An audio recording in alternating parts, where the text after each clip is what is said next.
And you're live on Dead Radio. Yeah, man. Yo, everybody. Welcome to another episode of Dead Radio with your main man, Bangy is Dead. Got a special guest today. You know we only deal with special guests, you know. I feel special. Got a very special guest. Car lovers will probably love this one, or actually everybody, because of how much knowledge this gentleman over here has. But you know, we don't introduce our guests. Our guests introduce themselves, so we're gonna get into it. What's good, bro? How you doing? How are you, bro? What's Okay. happening? Can't Thanks complain. for having me. No, it's a pleasure. Lekker. So yeah, we're just gonna talk about your life, Cool.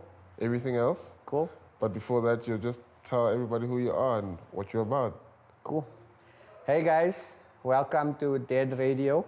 I'm excited to be here. My name is Taariq Moosa, and my stage name is Moosa. And what do you do? I practically build and restore cars.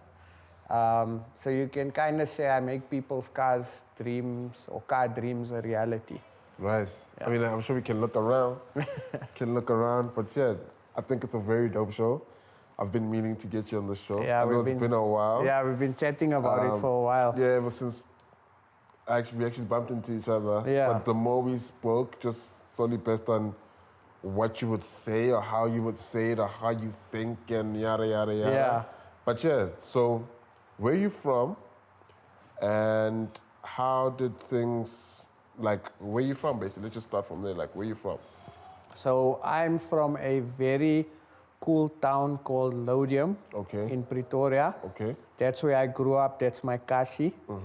And I currently reside now in the south of Joburg, and my business is based in Wynberg, Sandton. Okay. But I'm a Pretoria boy. So you've been in Lodium, so that's where everything started. Yeah, that's And where everything started. happened. Yeah. Where did you school? I schooled in Lodium Secondary, Okay. government school, Okay. very cool school. Okay. I learned a lot. I learned how to pick up women. I learned how to fight. That's a nice thing about government school. Of course, you get street smart. Yeah, you get street smart. Yeah, there. yeah, So yeah. so that's where I schooled. I did my high school there. Okay, and then after high school? After high school, I was fortunate enough to get an apprenticeship Okay, why? Why? at Nissan. Why you? I don't know, dude. So it's so weird. I was actually telling someone I did an interview last week with CakeNet. Yeah, It was my first interview I did in Afrikaans. By the way, I speak Crazy. Afrikaans. fluently. Yeah, I would say. No jamming. Yeah, sometimes I double clutch, but sound like a DJ scratching and mixing. But I did my first Afrikaans interview. I've done plenty of interviews like this, podcasts and that, but it was my first Afrikaans interview. And I got asked the question, like, how did the whole apprenticeship come about? Yeah. So at the time when I matriculated, Okay. I always loved cars. I mean, I built my first car at the age of 16. What car's that? It was a Mini, an old school Mini. I'm trying to figure out though, why building cars? Like, did you wake up one day and look at a Mini and be like, I could put rims on you, like? No, like, so my obsession started from a young age. I always had how do I say? I was always the type of person that used to fantasize and imagine. Okay. I had imaginary friends. I'm just joking. Some people think I'm crazy. Maybe I did have an imaginary friend. Perhaps. Yeah. In fact, sometimes you are my imaginary I friend mean, because you don't that's visit what you me say, often. but I don't believe you. So I started playing with cars at a young age. Okay. I used to love toy cars. I used to love Legos. I mean, Okay. if you came into my room was filled with pictures of cars and, you know, everything car related. In fact, my bedding was even cars. Crazy, That's the crazy. level I used to take it to. And I was very good at drawing. Okay. So I used to sketch cars. So I always wanted to be in a car environment. But then I didn't know whether it would work out and whether one could be successful, because when you think cars, you think a mechanic, or auto electrician, a panel beater. You don't think this. Yeah, you don't think this, and you No. don't think that success is aligned with the mechanic. Yes. You know what I'm saying? You barely see a mechanic. Yeah. That's good. Yeah, so or a mechanic driving a sick car. Right. Because a mechanic's car is always like, It needs work it itself. always needs work. So it wasn't something that I thought I would go into. Okay. My passion was taking something and making it, or taking something from nothing and turning it into something great, Okay. And that's why I was so obsessed with Legos and stuff like that. But to answer your question, I wanted to go into architecture because I could sketch quite Crazy, well. same. Yeah. I mean, that's what I did, but carry on. Yeah. Crazy. So architecture, and then Nissan South Africa came to all the government schools in Pretoria Okay. and offered apprenticeships. Okay. And Was it based on marks? I Ability don't to know, draw? dude. I don't know. So they like, just looked at you and like, no, you had to obviously do a test and stuff. Okay, IQ test and whatnot. IQ test, but for me the funny part is like I was probably the most handsomest in the school, but I wasn't the most intelligent. Okay. Right? I was a popular guy, by the way. Of course. Yeah. I mean, Yeah. I'm not surprised. I was that guy. Okay. Yeah, I was that guy. Spikes, funky clothes, break dancing. Okay. Yeah. So you were like the guy. I was a guy. So yeah. So anyway, I did the test, and out of the whole area, Lodium, 4 of us got selected, like from all the schools. Wow. And okay. whoever applied, and there was probably hundreds of people that applied, and I got selected. And if I think back, I kind of think it was meant for me, because where I am now, had I not gotten the opportunity at Nissan, I would have taken a different path, 100%. and we wouldn't be having this We've been conversation. sketching houses. Yeah, so I buildings. think it worked out. So I got an apprenticeship at Nissan, and you had the option of doing trim and mechanical and paint, Okay. but you'd get taught the theory on both and a little bit of practical on both. Okay. And you could choose, and the instructor would choose where you best suited. So I chose trim and mechanical because I enjoyed the assembling of cars and understanding how a car functions, etc. So then I worked at Nissan South Africa for about 1.5 years. And I resigned. I Okay. resigned Why? from a very good job because I didn't get fulfillment. And at the time, you must know, I got my apprenticeship in 2002. Okay. It was just a few years after I said apartheid. 2002 like the car. Yeah, 2002 BMW. You can see we hang out a lot. Oh, yes, you do. So I decided to resign. Okay. But prior to me resigning, I don't know, but something changed when I worked at Nissan. Academically, I was always the guy that did okay, but I was never the one that like wanted all the awards and stuff like that. I was low-key, I was more worried about being popular, etc. Right, of course. But at Nissan, something sparked, and I always was an overachiever. So I went for all the additional courses like advanced driving, firefighting, first aid, heavy lifting, safety tackle. So every possible course that Nissan offered, I went for. Oh, insane. Because Did you consciously do it? Yeah. Like, you know what I mean by conscious? Like, were you conscious about what it would lead to, or were you just doing it because that's what you can do? I did You it. know what I mean? Like, Yeah. let's say if you get offered a course for a driving course. Yeah.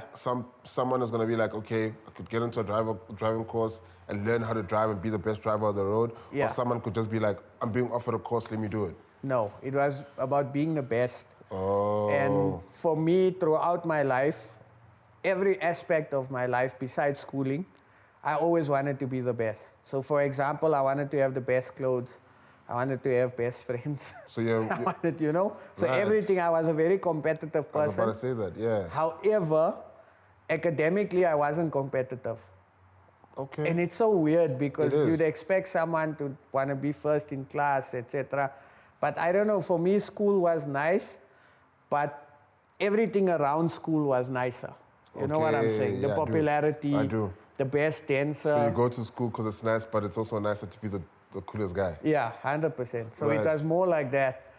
And then at the time, Nissan was transforming because Nissan was predominantly, and I don't know if I can say this, but Nissan came from being predominantly white controlled. Of course, post-apartheid. Yes. I mean, So they're still trying to find the change. I guess that's why they went to all the schools. 100%. So Right, it was for that transformation. time where things were transforming. Yes. And it was at the point where no matter how good you are, there's a certain quota that needs to be filled first before the you next get an level. opportunity. Yes.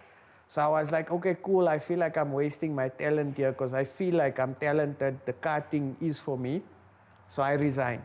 Okay. And I didn't get fulfillment. And I decided this is like when I tell people they don't believe me.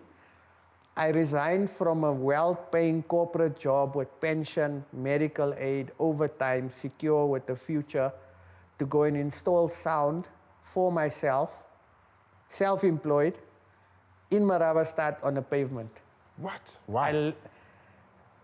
I don't know, dude. I'm a risk taker.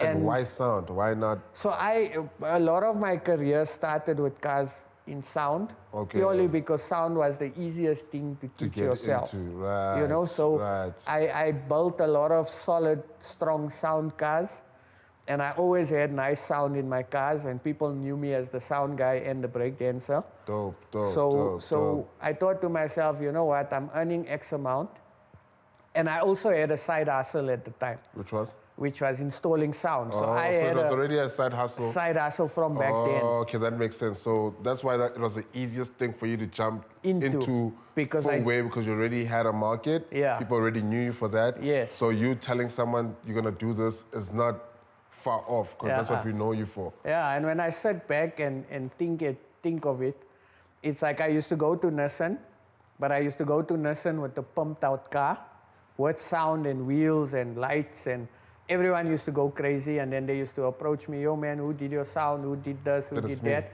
And I was like, it's me. So then I had a side hustle, and my side hustle was, I'd have a toolbox, I'd have my extension cord, I'd have my jigsaw and all my tools, and I'm going to Nissan, but I know after work, you have a job. I have a job to do, so I'm gonna go with the oak to his house, and I'm gonna go install sound at his house. Nice. And then I started running the numbers, and then what I was making on the side versus what I was earning at Nissan with the effort I put in made me believe that, you know what, I can make more money. Did you need the money? I didn't need the money. Okay, so you were just doing it for passion at that I was doing it for passion, and I did it because I was always a businessman. I mean, my parents owned a small takeaways, and not a funny story, but I think a moment in my life that defined me is that at the age of 17, both my parents passed away in a car accident. Okay. So I had to literally grow up at the age of 17 turning 18. And that's when I remember life started. Okay. You know, so that's when real life started. Real life started. I needed to be a man. I needed to make extra money. Yeah, because my brother, I have an elder brother, elder sister. My sister moved to Durban. Okay. To get away. My brother was married to a girl from Cape Town, and after my parents passed away, he decided to move to Cape Town, and I was left alone. But then my uncle took me in, and I stayed with my uncle. Okay. But I needed to start building a future for myself. Okay. So the side hustle helped in me getting independent, because my parents weren't rich. I mean, at the time, they owned the takeaways.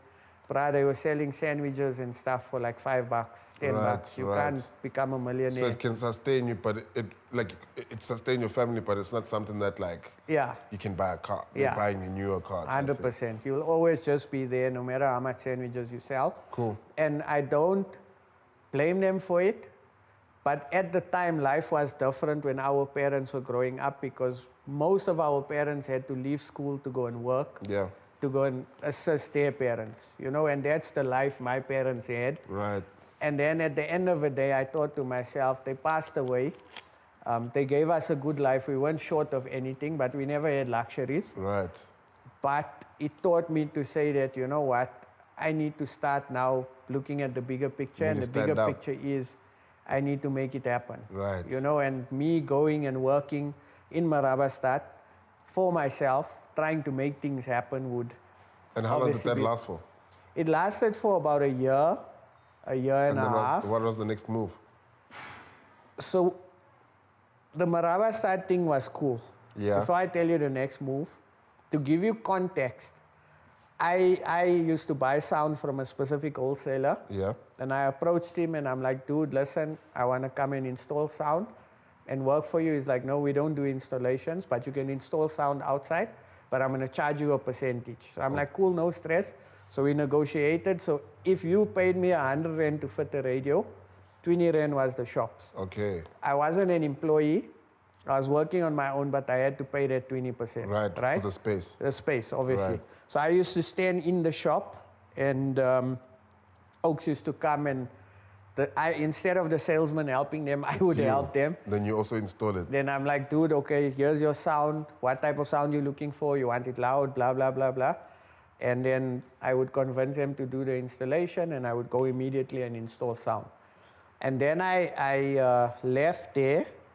I went to go and work with my cousin. So my cousin opened up a sound shop. He had no experience of sound, didn't know the difference between a 6x9 and a 4-channel amp. Wow. So I worked with him, and he would pay me a salary, and we would split 50% of the commission of the installation. Okay. So I was making money. Yes. Because, I can imagine. Yeah, but at the time, I was the salesman, I was the manager, I was the cleaner, and I was the installer. Basically, you were your own boss. I was my own boss, but I worked for a boss. Crazy. You know, so That's an insane setup. Yeah, and the lesson I take out of that, and why I think I'm so hard on people that are looking for work, is because throughout my journey, I worked crappy jobs, and I worked jobs where I was paid X amount, but I had to do 4 or 5 people's jobs for the same money.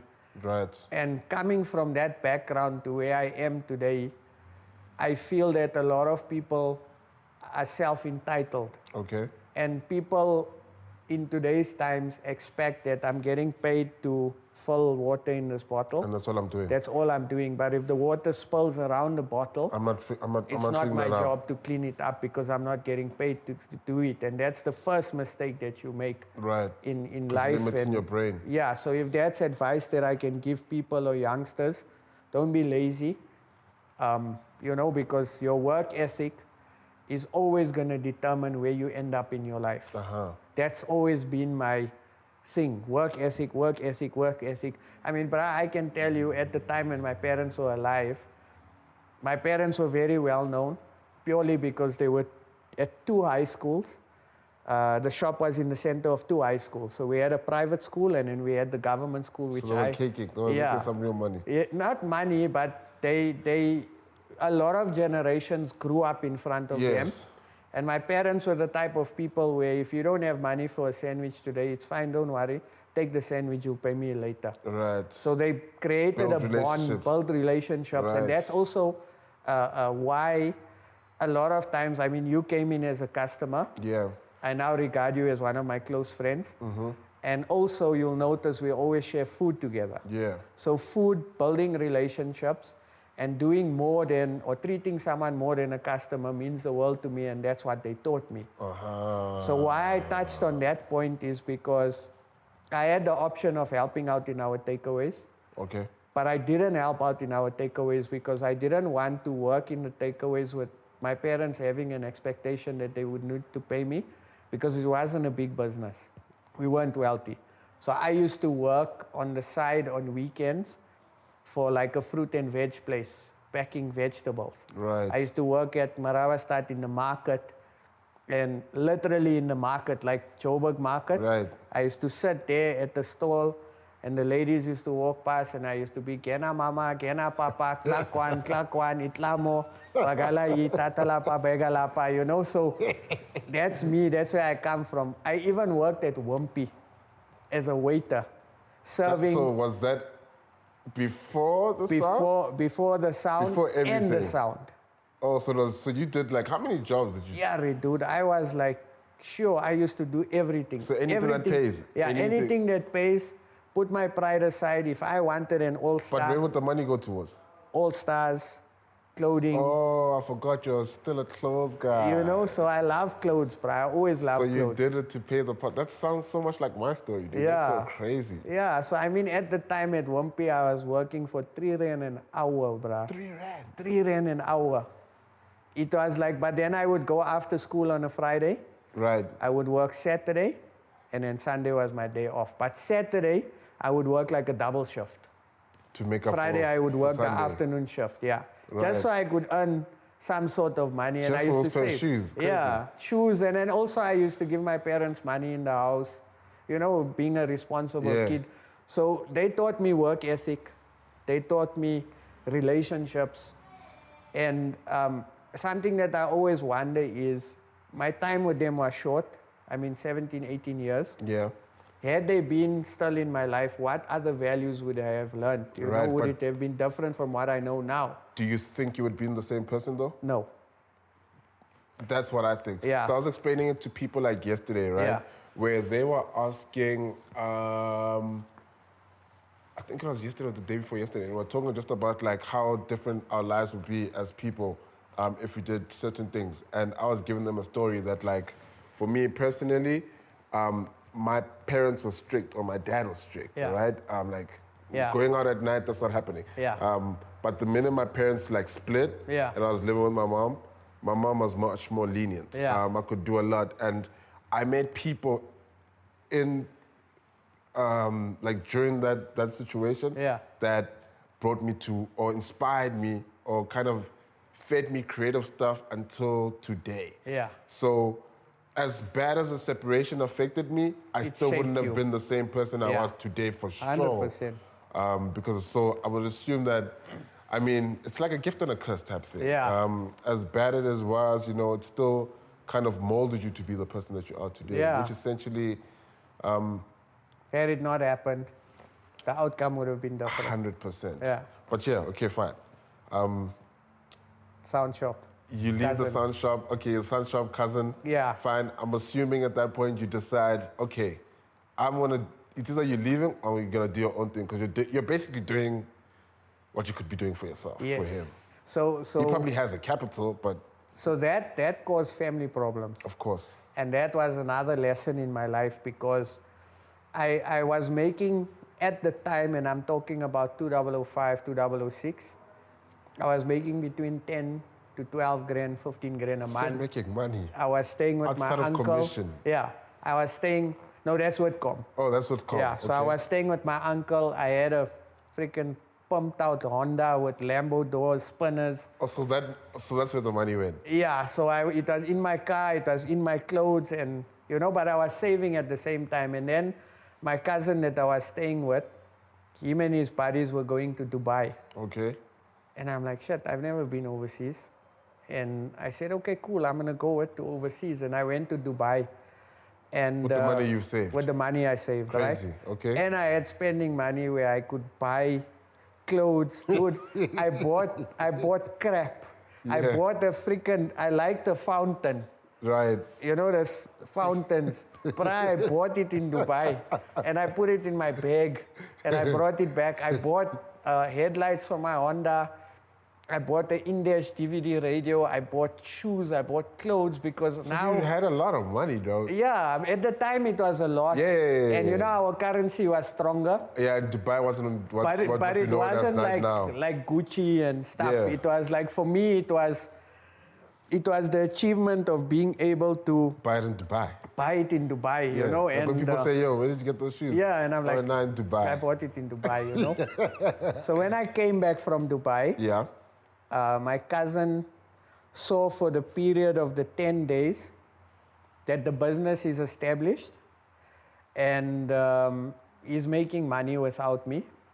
So he tells me that he can't continue splitting the com with me. He's going to have to cut my salary and pay me X amount. Yeah. Okay. So then I was like, okay, fine. I'm resigning. And I left. And then I went to go and work. I got headhunted by a competitor. Okay. And I went to go and work. But that guy I worked for him for a few months. And the problem was that guy was going through a divorce. So he wasn't focused on his business. And And then now I'm you like, ended up pulling up more weight. yeah, and now I'm Because like, you're passionate and this guy's and just not doing it. he's not interested, and then he doesn't pay you on time, and then I'm like, I can't do this. And then I left. Okay, And then I went to go and work for a Vodacom shop, okay. Miley. What's happening in between this though? Still doing my cars on the side. But life-wise, like is Life-wise, I still wasn't... living with your cousin? Yeah, still living with my uncle. Any and- problems that, from a personal perspective? No, I just think that, I'm grateful that he took me in. Yeah. Because for someone to take a child that has just lost both their parents and is at a different 'cause rebellious stage, It's a new responsibility. it's a new responsibility. How So I'm rebellious were grateful you? for what he did for me. How rebellious were you? Yeah, say again? How rebellious were you? Very rebellious. Like, I used to go out and screw my curfew. I used to jump the wall, leave the sliding door open so I could go in. Damn. I was that type of a person, you know? Okay. But it's not that. It's just that I think at the time I did not know how to deal with What has happened? what has and happened. What's going on right now? And what's going on. And as much as he tried to teach me, I was very rebellious because, I don't know, I was just going through a difficult time, you know? And Yeah. You just didn't know how to deal with it. yeah, and then you meet up with the wrong friends and the Okay. club and, so it was that. I used to even lie. Shame, I feel so bad, huh? I used to lie, bruh. I used to take my fishing rod So because you I going love fishing, right? I grew up with fishing. Yeah? Fishing rod, tackle box, bait, So you're Kaftan, going fishing, and I'm but going you're not going fishing. fishing. I'm not going fishing. I'm going for the weekend to a rave or to a party. And he used to catch me out when I come back, because he was also a fisherman. So he used to catch me out and ask me, okay, so which dam did you go to? I'm like, no, I went to that dam. Then it's like I was there. No, then he's like, okay, explain to me, how does the gate look and which section did you fish at and this, and then he'll ask me a lost. question, then he catch me out, right? But at the time, again, it was a very difficult time because I needed to adapt. There was no certainty in my life, you know? Okay. In being a Muslim, being coming from an Indian town, there's a specific formula you follow that every person follows. Yes. So you're either going to work and then you're going to get married and you're going to become responsible, or you're going to go and study and then you're going to work and then you're going to get married. So I didn't follow that. You know what I'm course. saying? I was Yeah. rebellious. Yeah. So Fine. Okay, cool. Now, working for the competitor, you leave, obviously. yeah. Where do you go next? I went to go and work at the Vodacom store in Rivonia. Okay. And he is regarded as one of my best bosses ever, Miley. Why? Because so a lot of the bosses I worked for Yes. taught me how not to be a boss. Because they were like dicks.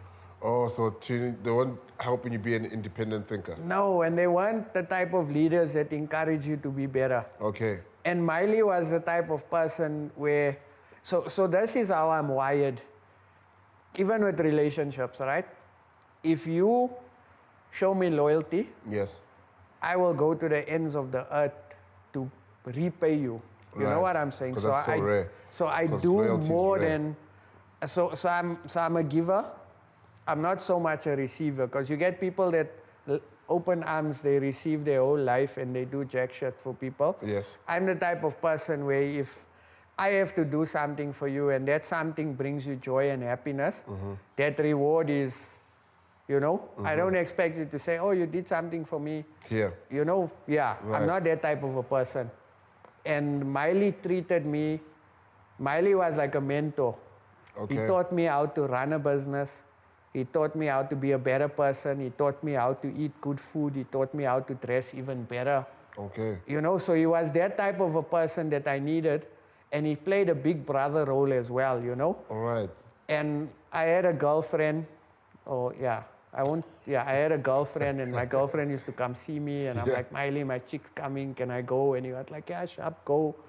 Or Miley, I got to move, I need to leave early, yeah, go, don't stress. But I never negated my responsibilities. Right. I was always So he didn't make what you need to do an excuse for you to be sloppy. 100%. So he appreciated it because he could even leave me in the shop alone and I would run the shop. And he's never had that. And I had that, but people used to do it and take advantage of me because of the type of person I am. You'll do it and they don't pay you on time, or they'll just see that, this guy doesn't know what's going on, so let me take him for a boost, basically. Yeah. Unfortunately, Miley sold his Photoshop. Okay.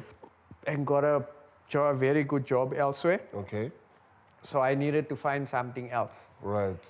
And then I went to go and work for another famous Indian dude from Lodium who's a very big businessman. Okay. And I worked for him for 2 weeks. And it was month-end time. Yeah.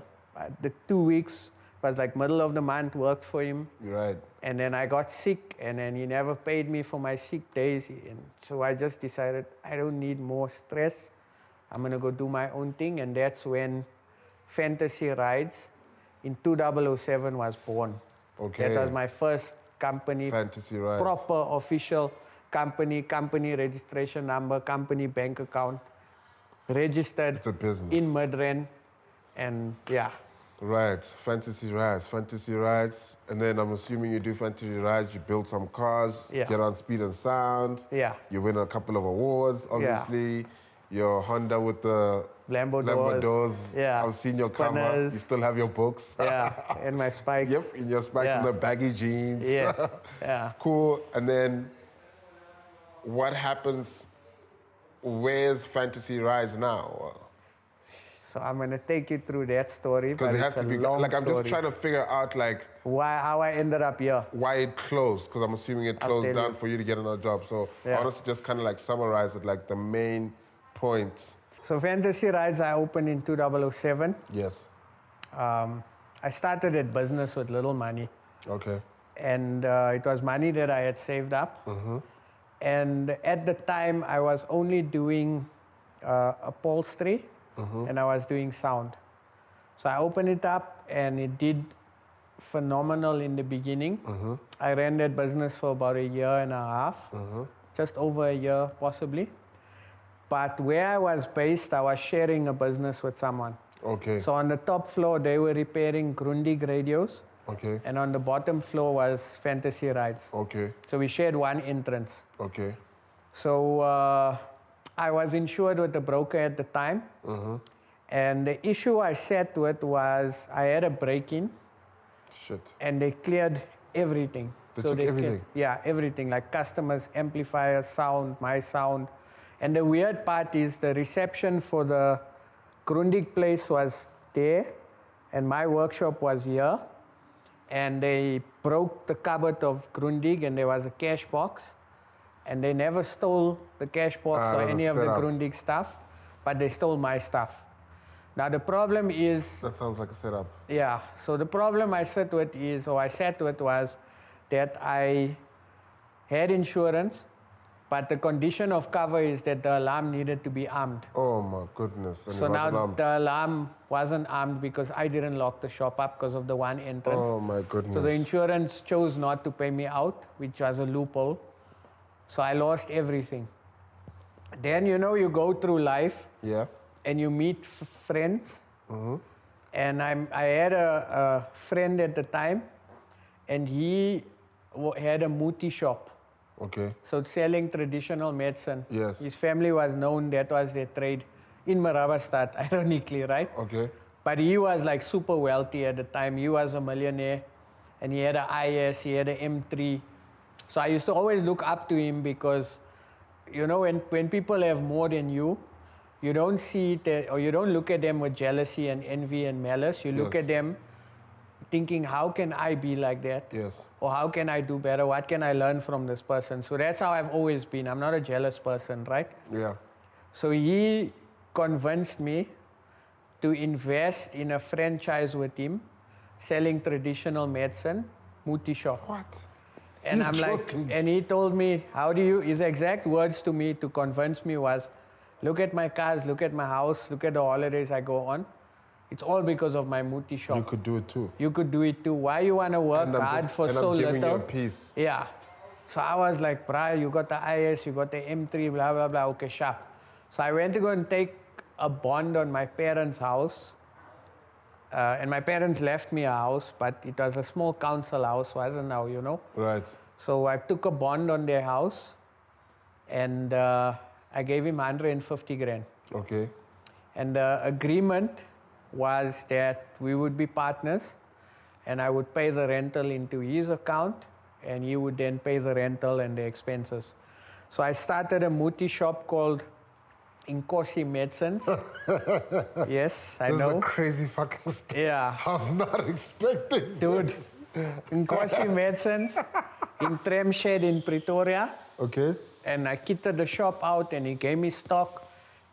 And the location was wrong because Tramshed was for modern people. Yes. A muti shop would work in a kasi. Yes. Because of the muti, like the muti was traditional medicines. I call it muti, but it's not actual muti where you're cutting people's. Yeah. But they call it a traditional medicine shop, you're right? you're on the right Yeah. track, because muti is not negative or positive. It's actually a very neutral thing. So, for example, I would sell Izifizonke.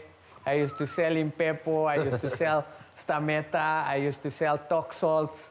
Some clients used to come and say they got a tokolosh. The tokolosh is coming in the house and having relations with the wife. Oh my Then God. I used to give them tok salts and lucky sticks because that is what, That's your trade. yeah, that's my trade. And I did that for 6 months and I never saw a cent. And 6 months later, I get the sheriff of the court knocking on my door and attaching assets. Oh my God. Because that guy was not paying for. Not paying rental. Oh my So, and I goodness. took a 3-year lease. So I had to end up paying, I actually lost my parents' house, something that they worked for their whole life.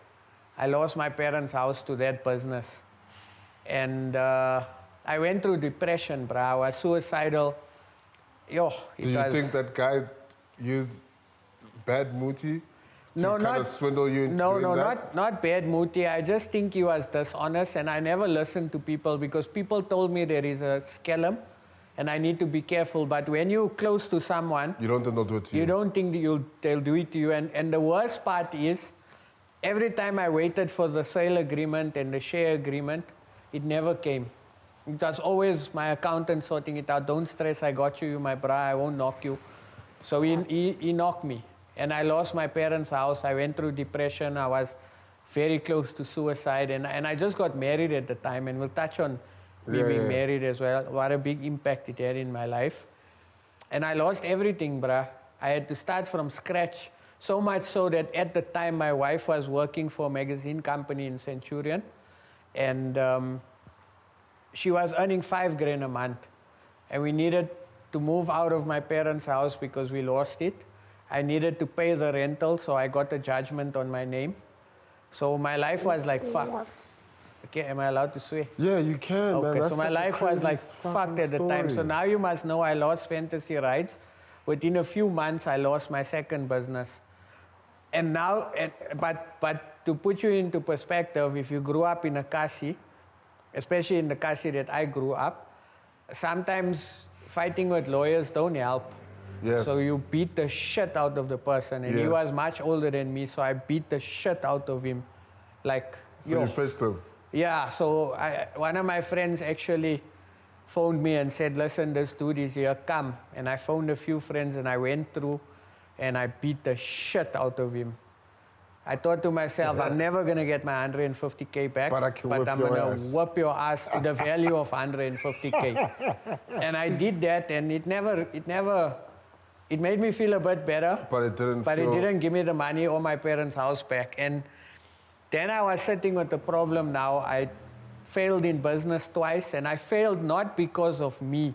It's just circumstances. Circumstances and not being able to tie my camel or not being able to make sure that all my dots are, all Right. that. Yeah, so I failed. But I failed in a sense where it was lessons, and it's lessons I needed to learn. Yes. Because the world is not easy.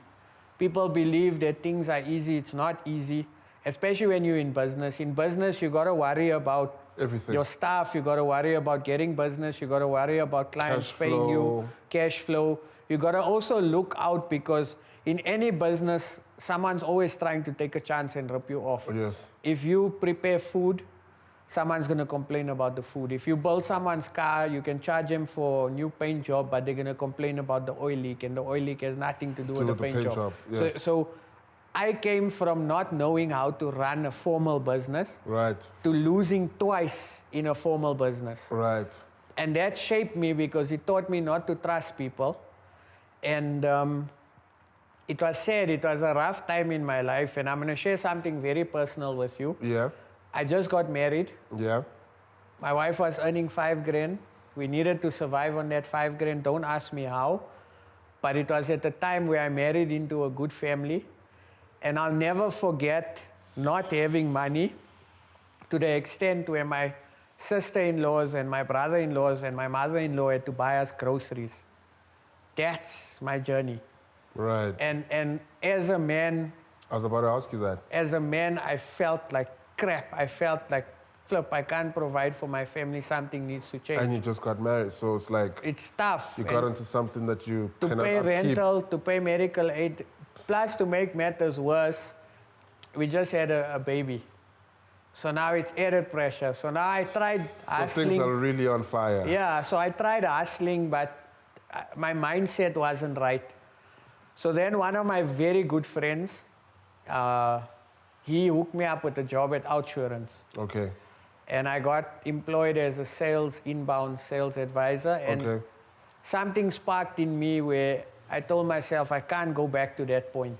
Okay, now do you think, obviously, because I think about this quite a lot as myself as well. You know, like when you're in a bad place, Yeah.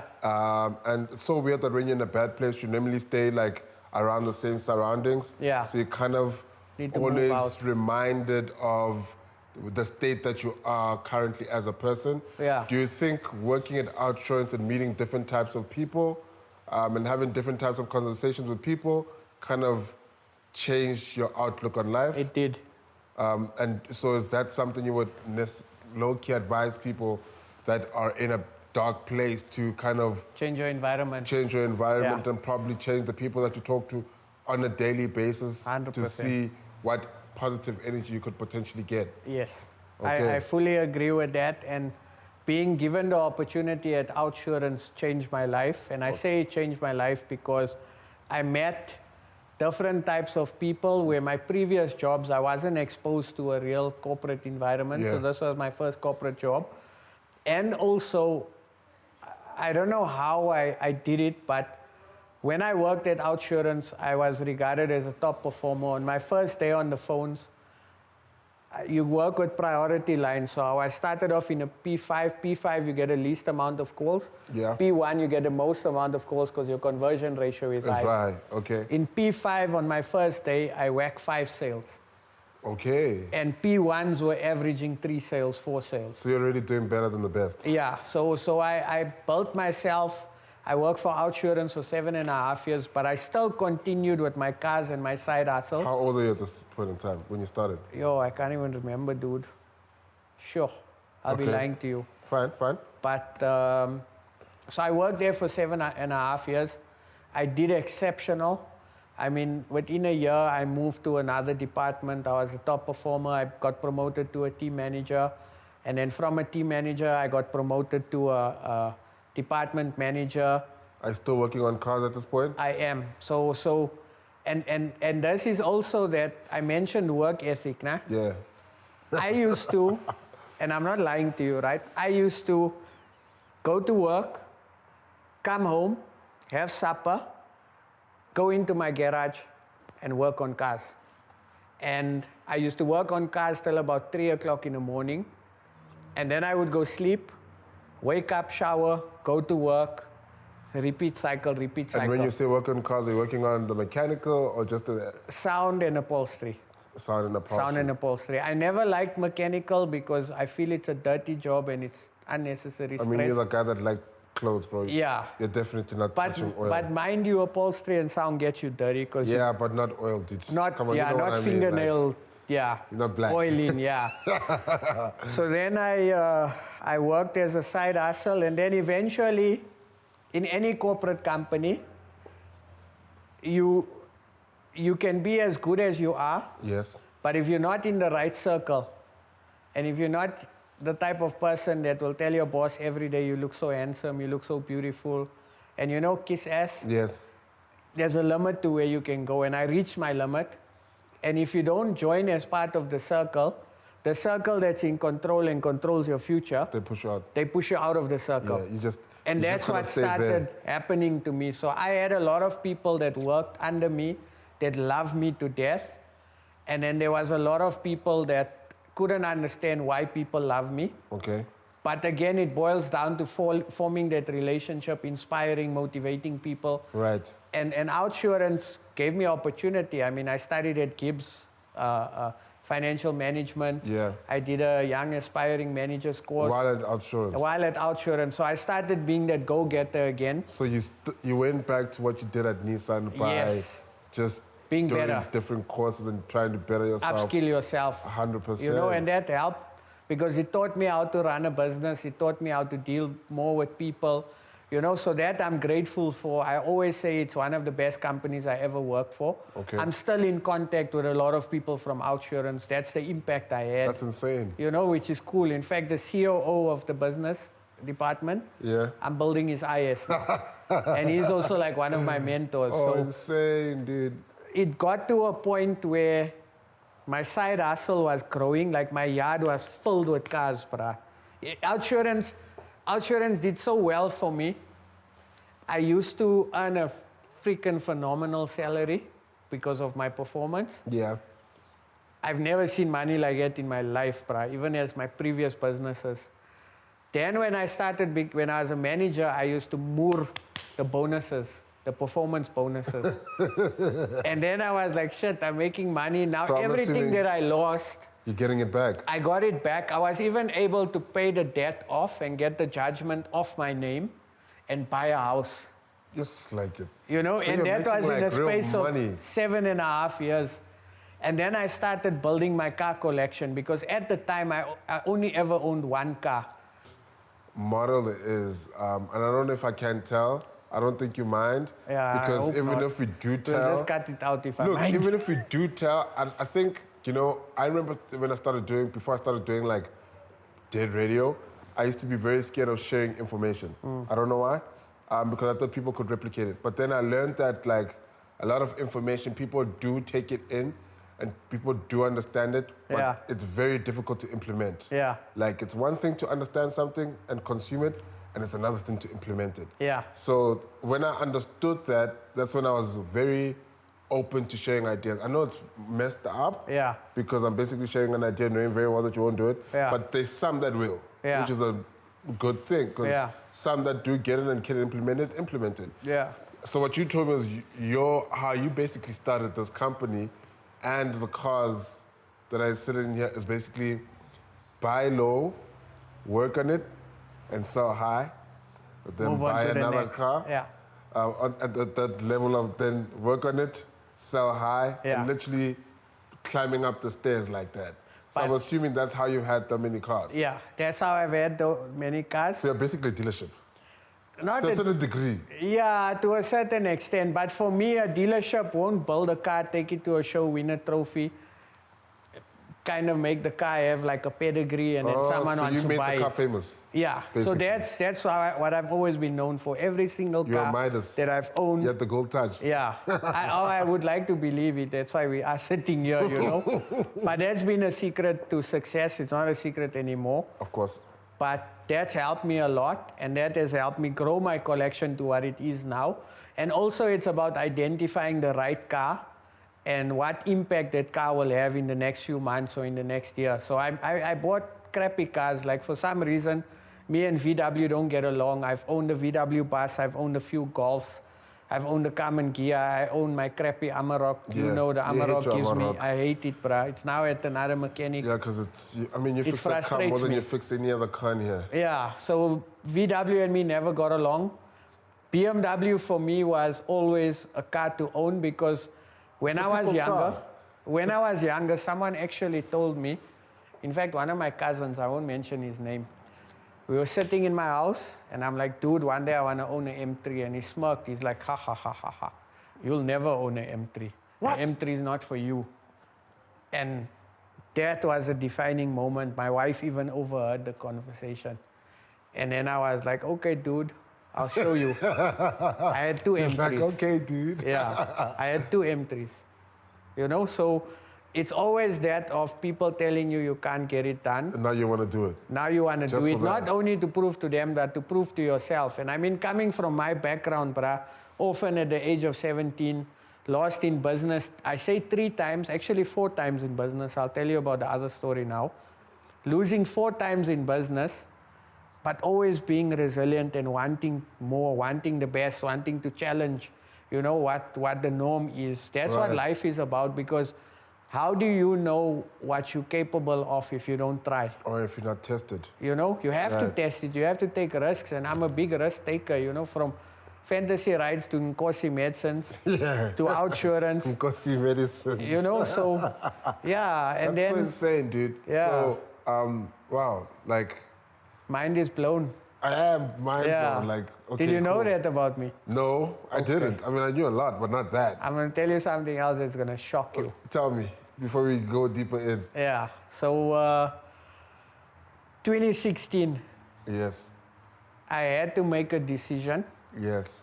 Do I stay with corporate and they have this power struggle? And hit a ceiling Yeah. and have to kiss ass at some point in Yeah. time. Or do I go and fulfill my purpose, which is cars? Yes. Because going and closing sales was nice, but that enjoyment and that fulfillment lasts for that moment. But building a car, trending, winning a trophy, having someone offer you a crazy price because of what you did was more fulfillment I'm sure for you me. feel like such a king. Yeah. So I resigned. After 7.5 years, I took my pension. I was like, okay, screw you guys. I'm resigning now. And I Okay. went to go and open up fantasy rides in 2016 again. Again. So And you really fantasy believed rides, in this concept. from 2007, fantasy rides was running. Then it closed. Then it was always a home-based business. And then I opened it 2016, up you full opened it time. again. I opened so it when you again. were working with cars and assurance, it was still under fantasy rides. Yeah, under in your fantasy brain. rides, yes. So it wasn't you as Chip working on cars. It was Chip fantasy got rides. born a year later. Okay, and then you opened fantasy rides again. Fantasy rides again, and Insane. I did phenomenal. So much so that from 2016 up until 2018, I had to move 4 times to a bigger premises. What? Say that again. 2016 to 2018, in a space of 2 2 years, years. I had to move 4 times because I outgrew the There's shop. a demand. So at the time, I was only doing upholstery sound.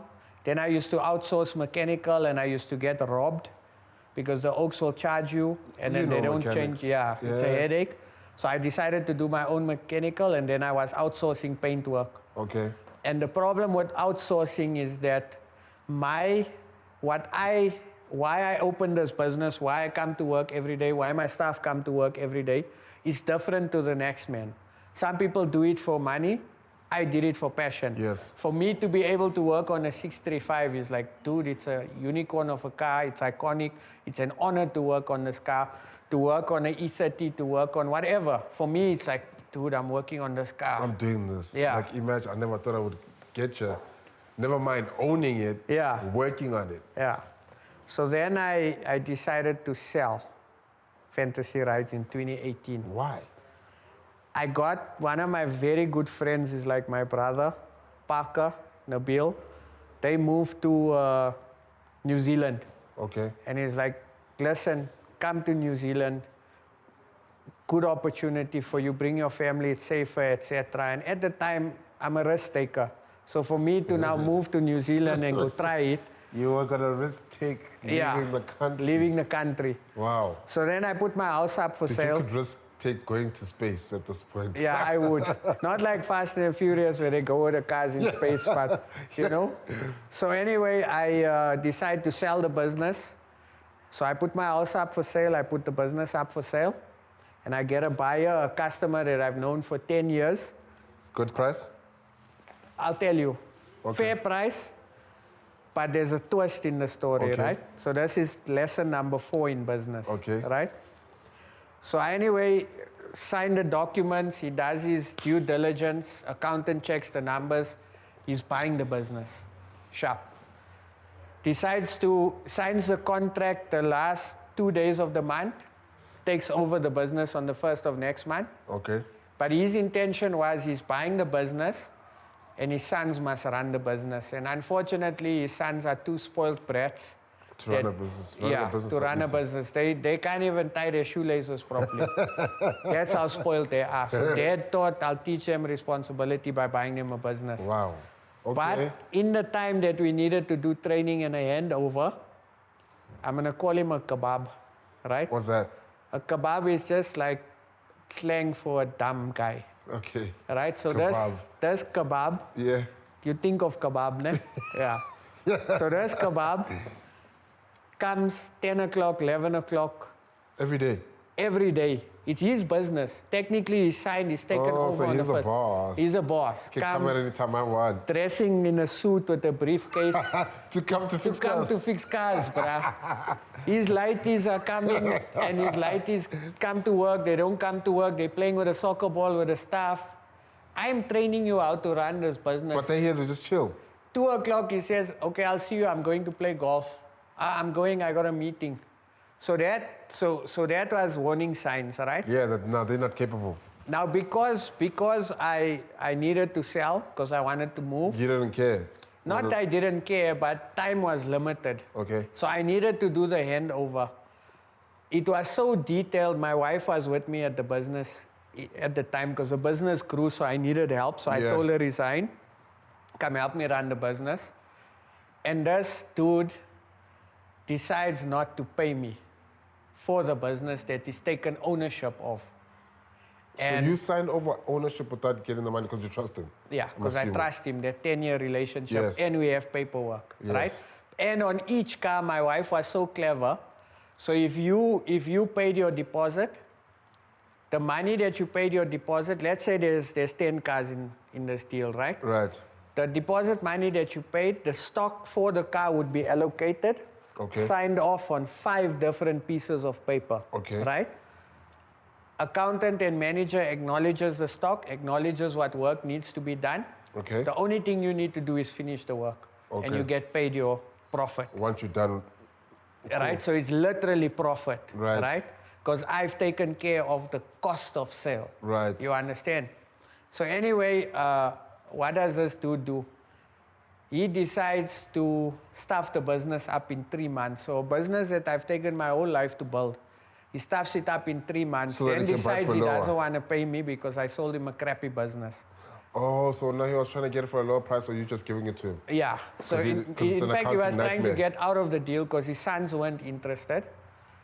So anyway, lawyers, letters, back and forth, and then I decided not to go to New Zealand because I've got a disabled son. And my son goes for 2 big operations a year. And the New Zealand government will give you health care.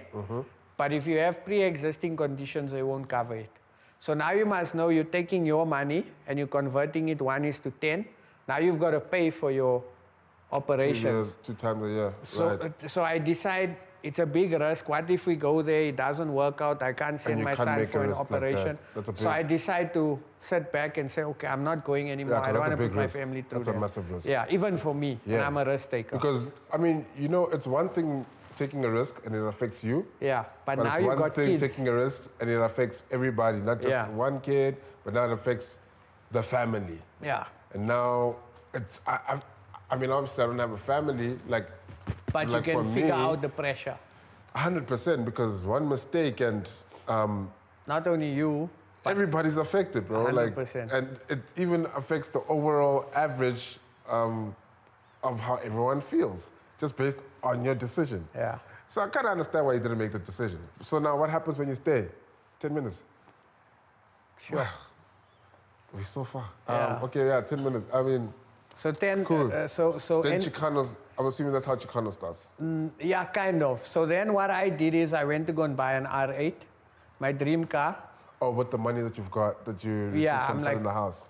Freaking hell, you know what? I just want an R8. So I just decided to go buy an R8. And then this dude, I sold him the business with the cell phone number. Yeah. He then phones you as a client and says, listen, Taariq ran away with the money that I paid him and bought an R8 and is hiding in Cape Town. He took your money as a deposit to buy the R8. Now clients see... I'm calling you. Yeah, now clients don't even have my number. So when you as a client say, give me his number. No, I don't have his number. He changed his number. What are you thinking? You see the R8 on Facebook? He's a scammer. He's a scammer, Yeah. right? So then clients go and tarnish my name. He goes and tarnishes my name on social media. Everyone, dude, like that was a low point in my life. People were saying, I'm a scammer. I took their money, I bought the R8. So first you had a low point from your personal perspective. Yeah. And business. Yeah. So now fantasy rights is giving you a bad reputation. A low place again, Yeah. but now within the business world Yeah. now. So anyway... So now people have lost trust in you. Completely. So much so that I used to receive death threats. People used to phone my family, Taariq is hiding. We're coming for him. We're coming to kill him. We're going to kidnap his children. What? Dude. What the hell? Dude. Okay. Yeah, Cool. bruh. Now So how do you anyway, come back from that to Chicanos? so lawyers told me delete social media. I tried to fight it in court. And then 200 grand later, we're not even in court. The lawyer tells me, listen, if we're going to fight this thing, it can take 5 years, it can take 7 years. You're going to spend money. You might not get that money back. Why don't you call it a day? So then I thought to myself, you know what? It makes sense because I've spent money. My reputation is stuffed, but I'm not lying. Let me go back onto social media. I went back onto social media. I did an hour-long live video clearing my name, bruh. I put the sale agreement, I put the signatures, I put the WhatsApp, the lawyer's letter, everything in my garage on Facebook, 1 hour video, and I cleared my name.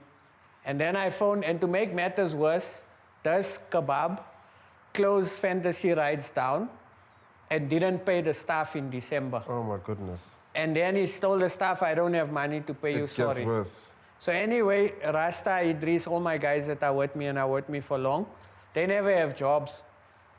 I phoned them up a month or two So later. they come from Fantasy Rides? Fantasy Rides, yeah. Okay. 2016, 2017, that's when they with me.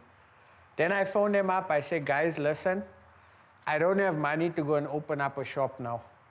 We can use my double garage at home and we can start working, because after the live video, some clients contacted me and said, Chip, we know what happened. We still trust you. Can you do our car? Dope. I restarted my business in my double garage at home. And look at my life lesson, right?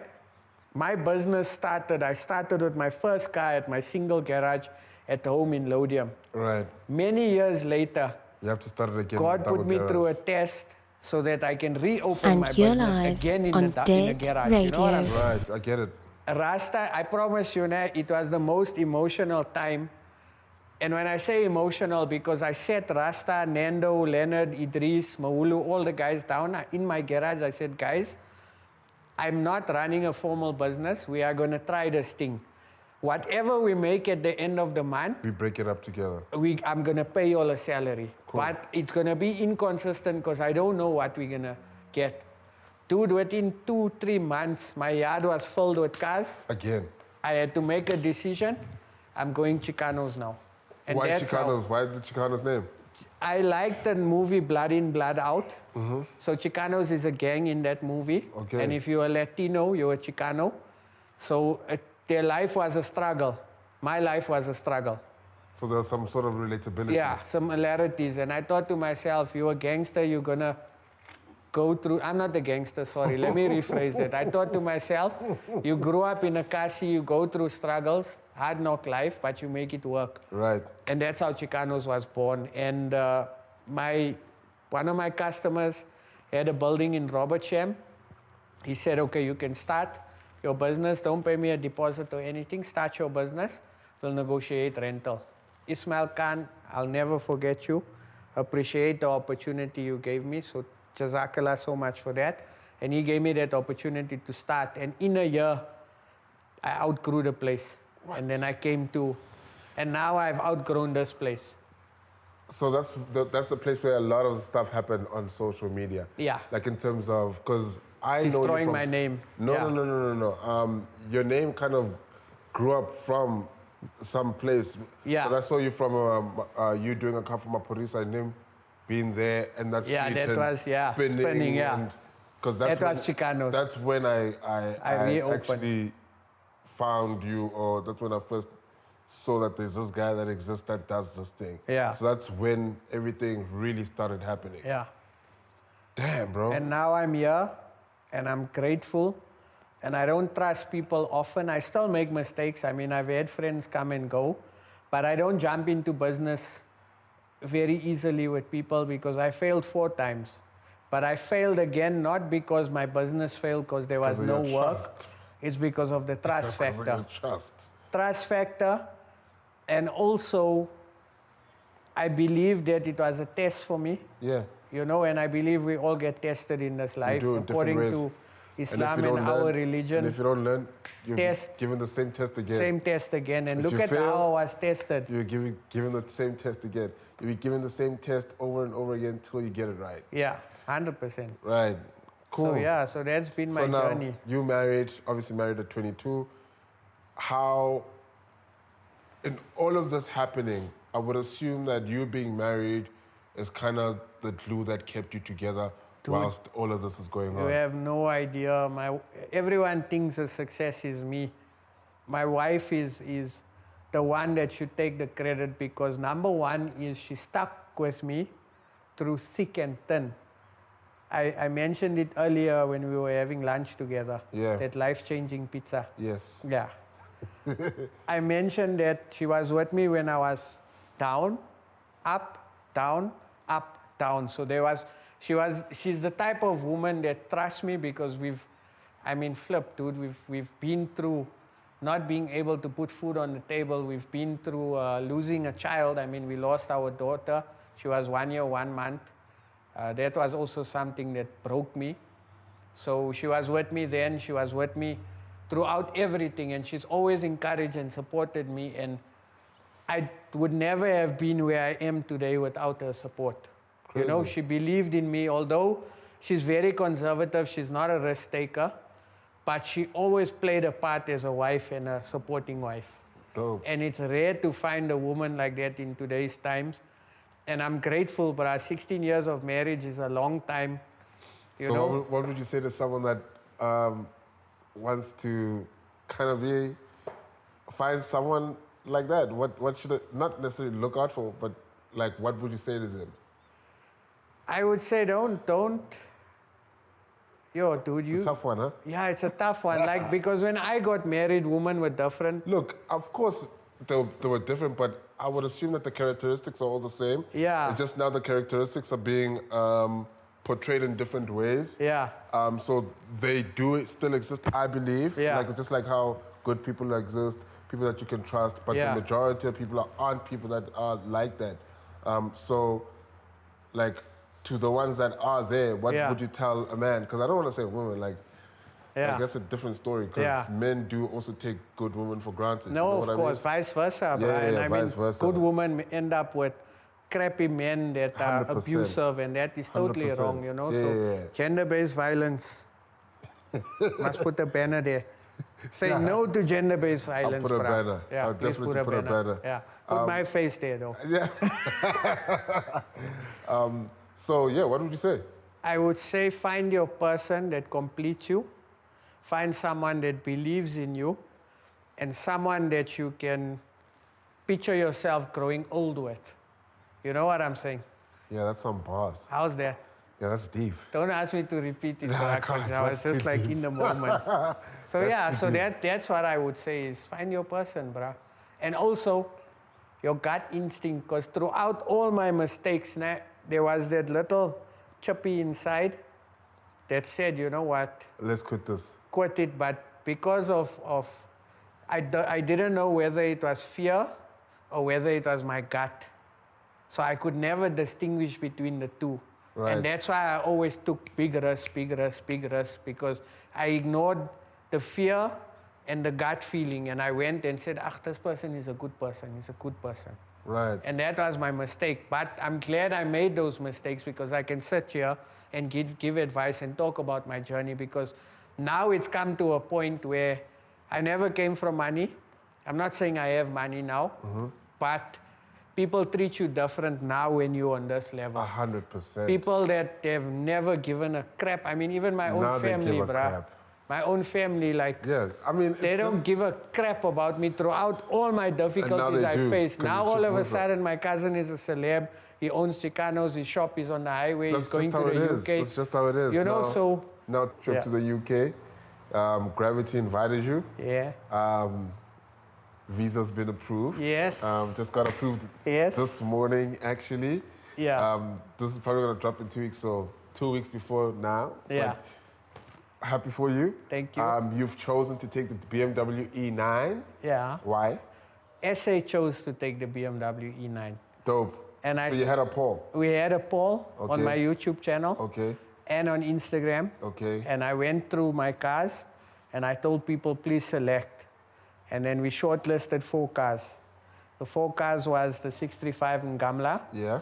the Bahnfind IS, Okay. Celeb, and the E9. And then we chose the E9 because we presumed it had the least amount of work. Okay. But it would have a bigger impact at the show. And it probably had not the most, but it had a lot of work. It had a hell of a lot of hidden And work. what probably people don't know, you bought the E9 as a comfort because you lost out on buying the E30 M3. The E30 M3 and the IS. Yeah. Yeah. Okay. Yeah. People don't actually know that. Yeah. But the E9 looking crazy, ridiculous.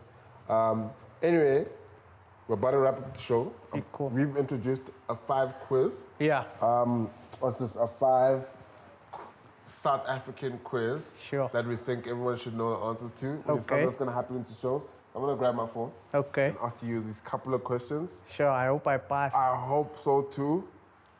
Feels like I'm 'cause doing matric again, bruh. Now, question number 1. Yeah. Who is the Deputy President of South Africa? I don't know. Okay. I don't know the name. I know who it is, but I don't know the name Okay, because. it's Paul Mashatile. Oh yeah, you WhatsApp me. Really? No. Okay, because But how cool would that have his been? family actually has an IS. Have you registered to vote? I know it's not a quiz, but No. why? Can I give you my honest answer? You don't know who to vote for. It's not that I don't know who to vote for, it's that I don't believe the voting system is fair because you have corruption. And how can you expect the voting system in a corrupt country to be fair? It's chippled. Online, that's a very good answer. I never really thought about it like that. Yeah. But it's food for thought. No, it actually. is. Food for thought. But anyway, register to vote still though. Yes, please vote. Yeah. I won't, but you must. No, you should. You should still vote. I'm gonna push you to vote. Okay. I wanna actually send you the registering link after Please this do, conversation. and Just I'll block register. You know you won't, because I'll come here. When is World AIDS Day? It's probably on a Thursday. No, man, be serious. I don't know. 1st of December. Okay. First man from South Africa to go to space. Mark Shuttleworth. Well done. Which area is the richest square mile in South Africa? Senton. Well done. Cool. So how many did I Got get? 4 out of 5. Not too bad. 4 out of 5? Yeah. Really? No, actually, Three 3 out- out of 2.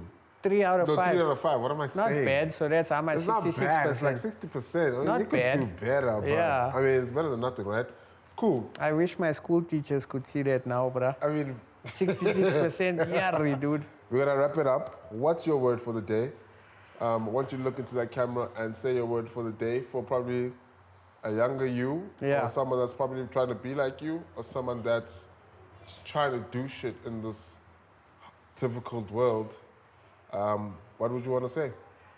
I don't have a word. I have 3 values I live by. Cool. Can I give that? Don't forget that guy. Okay, sharp. So, hello, welcome. First value is integrity. Have integrity in everything that you do. If you don't know the meaning of integrity, look it up. It's quite intense. You must have passion in all that you do. If you don't have passion, you don't have purpose, and work ethic. That's been my 3 values that has gotten me to where I am today. That's my recipe for success, and that's my advice to you guys. So it's integrity, passion, and work ethic. Oh, hectic. Deep. Cool. Where should these people find you? Okay, cool. So you guys can find me on social media, Instagram and TikTok, _Moosa. I've got a YouTube channel as well. Yeah, but I'll have that we'll have that in the notes. Yeah. Don't worry, we'll tag you. We Cool. got you. Yeah, so YouTube, address of the shop is number 3 Lee Street, Weinberg, Santon. Just look for the building that looks like Celeb. You guys will find us. Yeah, I called. We didn't speak about Celeb, but then we'll be here for another 2 episodes. I know, because that's why Celeb is Celeb, because Yeah. this is the most famous E30. I mean, you can find that on your page. Yeah. though, actually. Yeah, you can. I'll probably have a link to the show at the top there. But anyway, thank you guys for watching this episode of Dead Radio. From a guy I call the Car Whisperer, and myself, Bangy is dead. We're out. Any more questions? dead92.com. You know the vibes. Thank you very much. Brah. And you're live on Dead Radio.